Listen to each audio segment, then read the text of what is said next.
Krishna colony के गली number 5 में एक मकान में आग लग गई, जिसके कारण मकान धू धूकर जलने लगा। आग को देखकर मौके पर लोगों की भारी भीड़ एकत्रित हो गई और आनंद फानन में पुलिस व फायर ब्रिगेड को फोन कर दिया गया। मौके पर पहुंची फायर ब्रिगेड की गाड़ियों ने कड़ी मशक्कत के बाद आग पर काबू पा लिया। कि मेरे बच्चे ऑफिस से आए थे और बच्चे अंदर घुस गए। मैं अपने पल्ले मकान में खाना खा रहा था। खाना खाते खाते एकदम से मेरी मिसेज और मेरे घर में जो किराएदार हैं वो बाहर निकल के भागे। एकदम से क्या हो गया, जब देखा तो यहाँ पे इसी जगह पे जो आपको मैंने बताया था, इस जगह पे चिंगारियाँ बहुत ज़ोर से शुरू हो गई। मैंने सोचा इसको कंट्रोल करता हूँ, तब तक मैं फायर एक्सटिंग्विशर सिलेंडर अपने घर से लेने के लिए गया, तब तक के जो कि ये बहुत ज़्यादा आग पकड़ चुकी थी। मैंने कई बार अगर आप मेरा मोबाइल चेक करना चाहेंगे तो उस मोबाइल के अंदर मैंने 101, 100, 112, 10,099 इमरजेंसी सारे कॉल पे मैंने कॉल की। कॉल लगने के बाद कोई भी वहाँ कॉल नहीं लगी। कभी बोला 1 दबाओ, कभी लगाओ 2 लगाओ, कभी 3 लगाओ। इतना हमारे पास टाइम नहीं था। कुछ हम इधर देख रहे थे, कुछ फिर हमने एक लड़का था मुकेश शर्मा, मैंने मुकेश डागर जो कि फायर ब्रिगेड में काम करता है, उसको बुलवाया गया। वो अपनी एक्शन करते हुए उन्होंने किया। फिर हमने बिजली डिपार्टमेंट को भी कॉल किया, जिससे कि जो का सबसे पहले बिजली काटा जाए। उससे पहले कि हमारे पड़ोस में जो भी लोग वहाँ पे आए थे, उन्होंने पाइप को उतारा और पाइप को उतारने के बाद सबमर्सिबल से चलाना चाहा तो मैंने सबमर्सिबल नहीं चलने दिया, क्योंकि यहाँ पे बिजली का करंट दौड़ा हुआ था। इसलिए उस पाइप को हमने वापस करा लिया। वापस कराया तो मेरे चेयरमैन साहब को बात की। चेयरमैन साहब ने उन्होंने बिजली डिपार्टमेंट में कॉल की, हमने भी बिजली डिपार्टमेंट में कॉल की, तो वहाँ से बिजली का कनेक्शन डिस्कनेक्ट कर दिया। जब डिस्कनेक्ट हो गया, डिस्कनेक्ट होने के बाद में हमारे पास में कोई भी चारा नहीं रहा, क्योंकि अब बिजली का सबमर्सिबल चल नहीं सकता, बगैर बिजली के नहीं चल सकता। तो फिर गाड़ी आई, गाड़ी भी 2 फायर टेंडर आए। एक शायद मेरे साथ कैपेसिटी का था 22,000 कैपेसिटी का था, एक 32,000 कैपेसिटी का था। उससे पहले जो उनकी मोबिलाइजेशन जो मोटरसाइकिल वाली है शंकरी गली में चलने वाली थी, वो आकर के एक मिस कर गई, दूसरी चली, वो उतने खत्म हो गई, उसका कोई एक्शन नहीं हो पाया। लेकिन मैं यही कहूँगा कि भगवान इस तरह की किसी के ऊपर आपदा नहीं आए, और आपदा आए तो जैसे आज मेरी कॉलोनी में या मेरे साथियों ने या फायर ब्रिगेड ने जो सहायता करी है, भगवान सबकी इस तरह से सहायता करें।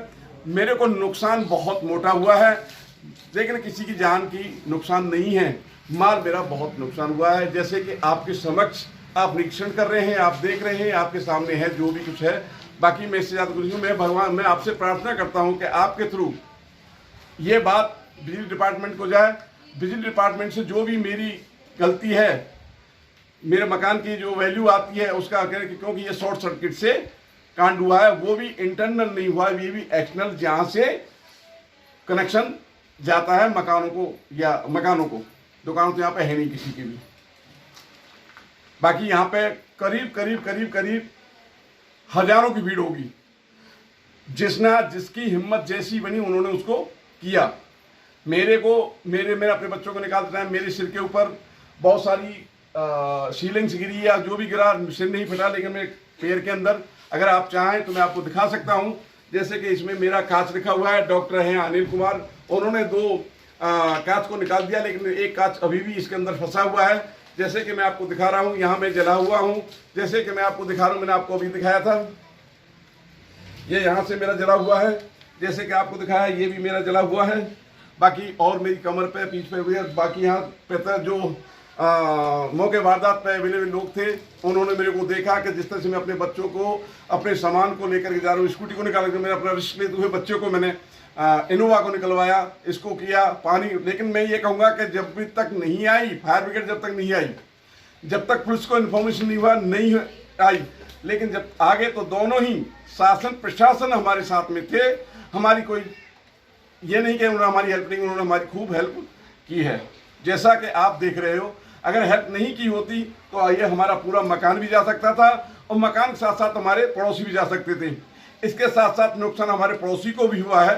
उनकी जो पीवीसी की पानी की पाइपलाइन, जो पानी की जो का सेंटेक्स की जो टंकियाँ थी 1000 लीटर की, उनकी वो भी जल गई है। जैसे कि पड़ोसी हैं संदीप हैं, इनके भी मकान के आप देखेंगे तो काला पीला हो रखा है।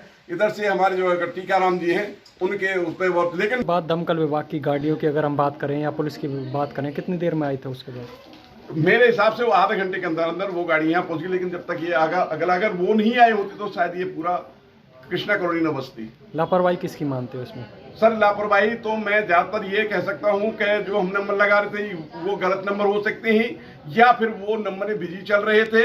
मैं पॉइंट ऑफ ये नहीं कहूँगा डायरेक्ट इसकी वजह से हुआ है।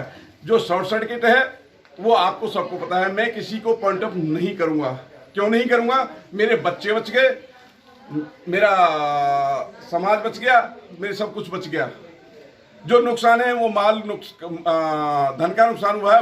हमारे पास में सूचना मिली थी, यहाँ भी टेलीफोन आया था और 112 नंबर से भी टेलीफोन आया था। 7:30 बजे की हमारे पास में सूचना थी। तो कृष्णा कॉलोनी का मामला था, मकान में आग लगी थी। तो सबसे स्टार्टिंग में हमने जो ना छोटी मोटरसाइकिल है हमारे पास में वाटर में टाइप में वो निकाल दी थी। उसके बाद में एक फायर टेंडर भेजा था हमने। तो दोबारा कॉल मिली कि भाई आग ज़्यादा है, तो हमने दूसरी गाड़ी भेज दी थी। लगभग हमने 7:30 बजे गई थी और 10 बजे के करीब हमारी जो गाड़ी वापसी कंट्रोल करके आई थी। जिस मकान में जो एसी है, एक कार थी स्विफ्ट बाहर खड़ी थी, वो भी जल गई। एसी है, टीवी है, फ्रिज है, घरेलू सामान जो बेड वेड है, उनके सोने चांदी का जो भी सामान है वो सारा अंदर जल गया उसमें। तो क्या कारण सामने निकल कर आया है? उनका बताना ये है कि हमारे इलेक्ट्रिक शॉर्ट सर्किट से लगी है, पर बाकी ये जांच का विषय है। हमसे जुड़े रहने के लिए हमारे YouTube चैनल को सब्सक्राइब करें और नई वीडियो की नोटिफिकेशन के लिए बेल आइकॉन को दबाएं। अगर आप ये वीडियो Facebook पर देख रहे हैं तो लाइक जरूर करें और ज्यादा से ज्यादा शेयर करें। धन्यवाद।